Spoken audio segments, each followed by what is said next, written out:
The results after doing a polish on the internals of my brand new Smith & Wesson M&P Shield 9mm. This gun has not been fired yet, so it hasn't had the chance to really break in the components. So to see a improvement with the trigger being lighter and much more linear with the pull, now it's very smooth. And you know, I followed Richard D. Beck's guide on YouTube on how to polish, but I just want to give some helpful tips that I don't think he went over that I found were to be very useful. One of the first things is use a brass punch. They're about $6 off Amazon. It's like a 5/32 of an inch. One, keep you from chipping your sights. He didn't do that in the video and he chipped his, so just a little bit of advice there.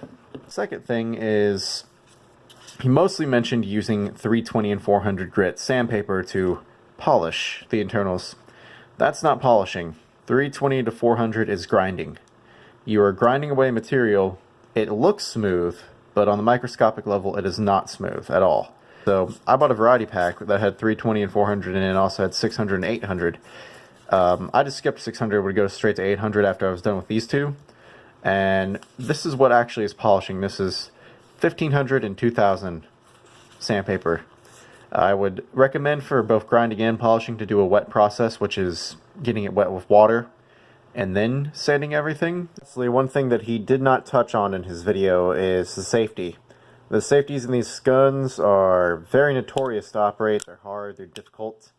One of the things I did is there's a little internal safety mechanism with a spring, and it has a little catch on it that works with a safety switch on the inside. So what I did is I polished the inside of that little safety mechanism. It's just a little block with a knob on it, and that's what catches on this, and polish it so that it would move more smoothly inside of the safety sear.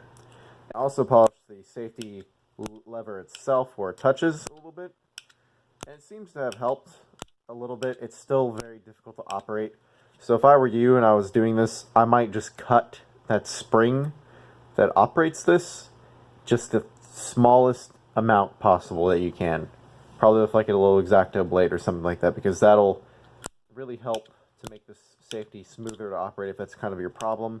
But otherwise, it did seem to help just a little bit. That's the good news. And of course, one last trigger pull just to show how much better it is.